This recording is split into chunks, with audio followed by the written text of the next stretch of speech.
It doesn't happen with an explosion. There's no warning siren, no emergency alert, no breaking news banner. Your phone still has battery, the lights are still on. But when you tap your screen, nothing loads. You try again. Wi-Fi connected, full signal, no connection. You switch to mobile data, still nothing. You assume it's your provider. You restart your router. You restart your phone. You wait. But the internet isn't slow. It isn't lagging. It's gone. And within hours, the world begins to change. It begins like every outage begins. Small, localized, forgettable. Streaming platforms buffer, social media feeds freeze, messaging apps stop sending. People refresh, they complain, they assume it's temporary. Within 10 minutes, millions are doing the same thing. Turning their router off, waiting 30 seconds, turning it back on. But the issue isn't inside homes. It isn't even inside cities. It's deeper. Major backbone providers begin reporting simultaneous routing failures. Traffic between continents drops sharply. Submarine cables show anomalies. Data centers remain online, but traffic isn't reaching them. The system isn't destroyed. It's disconnected. Companies try internal networks. Some corporate intranets still function. But cloud services begin failing. Remote workers stare at frozen dashboards. Payment processors report transaction delays. In offices across the world, the same phrase is repeated. Is the internet down? IT departments are overwhelmed instantly. And the terrifying part? They don't have answers. Because when the global internet backbone fragments, there is no single switch to flip. News websites fail to load. Streaming news apps go dark. Social media trends stop updating. Information slows to television and radio. For the first time in years, people turn on cable news. Broadcasters interrupt programming. We are experiencing widespread internet outages, but they don't know why. Cyber attack, infrastructure failure, solar interference, speculation fills the vacuum. And without social media to amplify it, rumors spread the old-fashioned way. Word of mouth. Credit card networks begin experiencing major latency.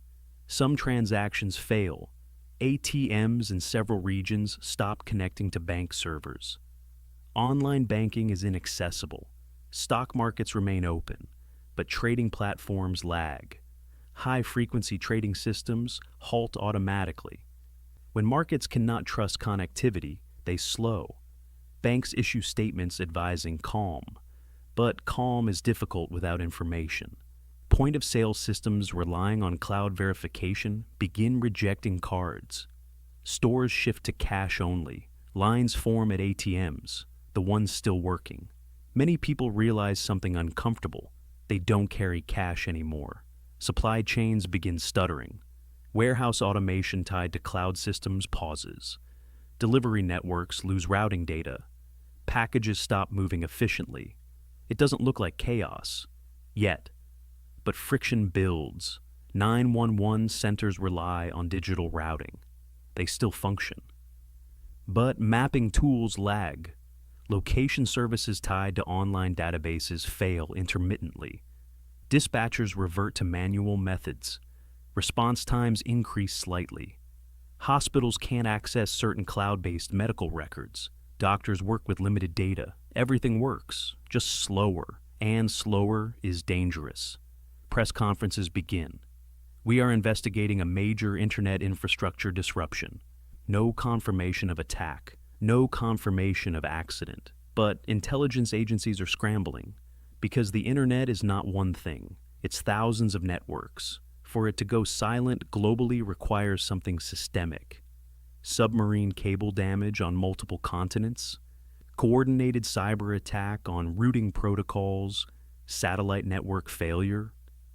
No official answer, and uncertainty grows heavier than panic. Without social media, people feel disconnected. They can't check news updates instantly. They can't confirm rumors. They can't message distant friends. Text messaging still works, for now. Phone calls surge. Telecom networks begin straining under unexpected voice traffic. Ironically, people rediscover older forms of communication. But bandwidth is finite, and the load increases by the hour. Major corporations issue work stoppages. Cloud-based productivity tools are inaccessible. Meetings are canceled. Remote work becomes impossible. Airlines cannot update online booking systems. Flight scheduling slows. The global economy runs on cloud infrastructure, and that infrastructure is suddenly unreachable, not destroyed, unreachable. As darkness spreads across Europe and North America, tension shifts. Without constant digital noise, silence feels unnatural. People gather in living rooms watching television, the one medium still functioning reliably. Governments repeat the same phrase.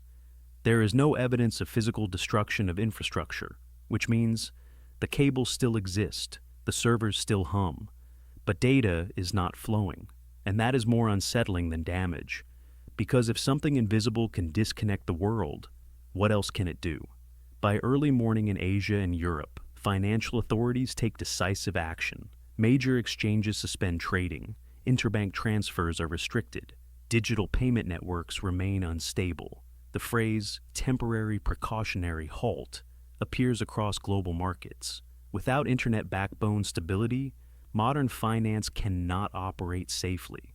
The world economy pauses. Ports relying on digital manifests struggle. Customs processing slows dramatically. Truck dispatch systems revert to manual. Fuel distribution scheduling falters. Gas stations in several cities report delivery delays. Nothing collapses, but inefficiency compounds. And compounding inefficiency is how modern systems fail.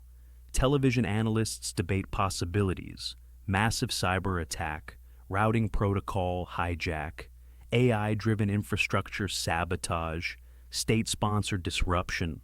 Governments refuse to speculate, but defense ministries elevate cyber readiness levels, because if this is intentional, it's a demonstration, not destruction, leverage. After 24 hours, partial connectivity returns in isolated regions, slow, fragmented, unstable.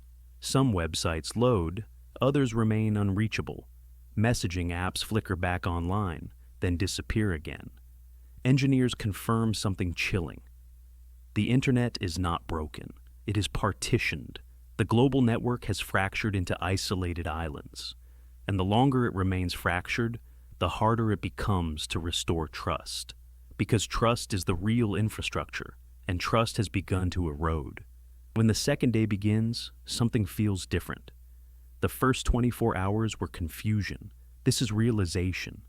People wake up and reach for their phones, out of habit. No notifications, no overnight news feed, no overnight messages from the other side of the world. The digital heartbeat that usually greets the morning is absent. Television anchors now speak with heavier tones. This outage is now entering its second day. Second day. That phrase changes the psychology. Temporary inconvenience becomes structural disruption. Digital payments remain unstable. Card transactions fail intermittently. Mobile payment apps are mostly unusable. Banks restrict large withdrawals to prevent panic. Long lines form outside functioning ATMs. And here's the uncomfortable truth.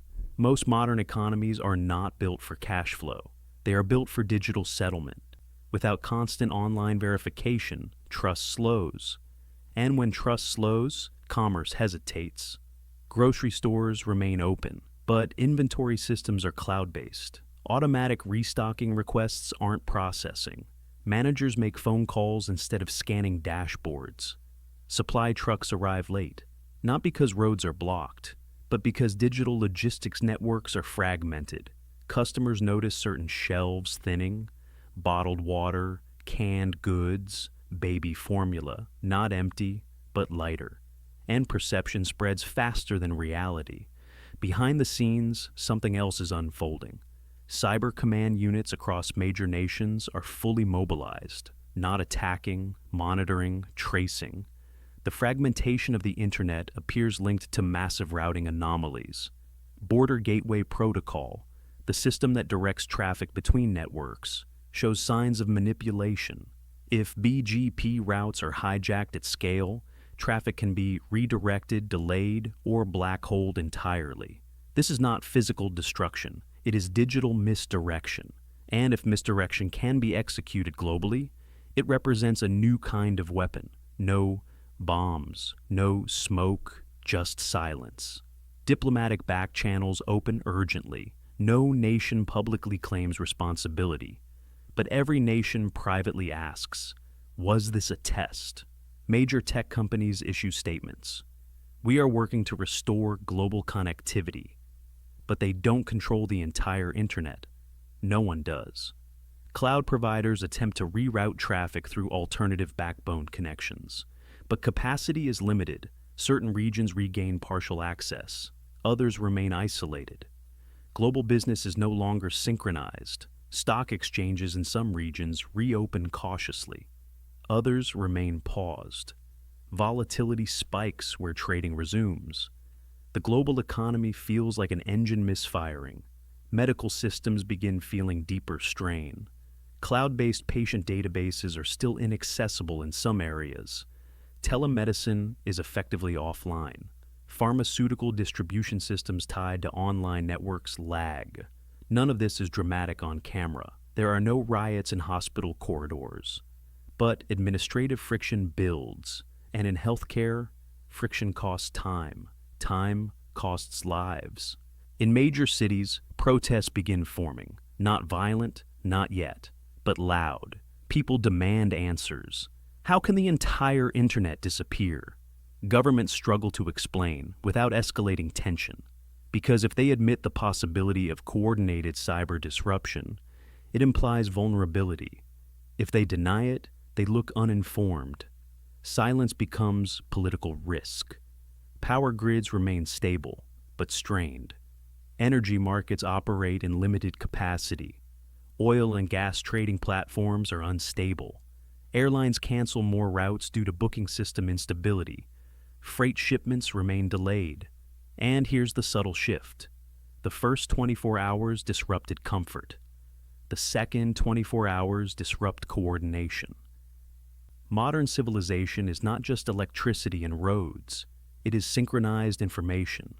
And synchronization is fraying.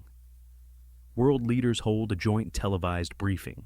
They confirm there is no evidence of widespread physical cable destruction, which implies this is digital, not kinetic. Cybersecurity experts confirm large-scale routing instability.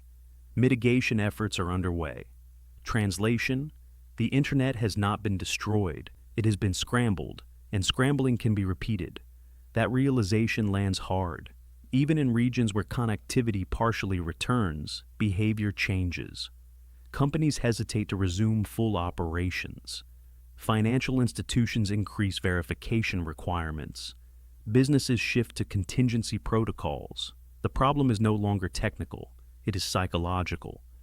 If the internet can disappear for 48 hours, what guarantees it won't disappear again? Trust, once cracked, doesn't fully reset. Analysts estimate global economic losses in the hundreds of billions, not from destruction, from interruption, missed trades, delayed shipments, suspended operations. Insurance markets adjust premiums overnight. Cybersecurity budgets are revised instantly. Governments begin drafting new digital resilience legislation. The age of assuming permanent connectivity is over. Engineers announce coordinated rerouting progress. Traffic stabilizes in multiple regions. Major platforms begin coming back online. Messages flood in. Emails stack up. Social media reactivates. And something unexpected happens. Relief is mixed with unease, because the silence revealed something people rarely confront. How much of daily life depends on invisible systems?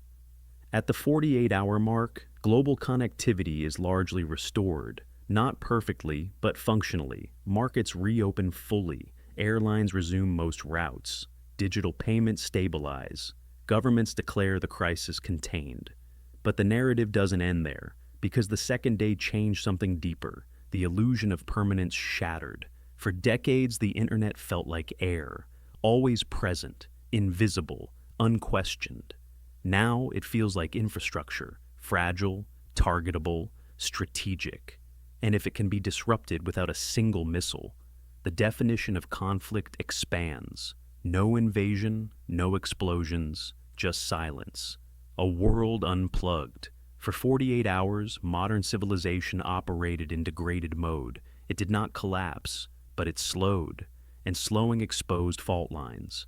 The next time might last longer, the next time might target financial systems specifically, or power grid coordination, or satellite communication. Because once a vulnerability is demonstrated, it becomes part of the geopolitical toolkit.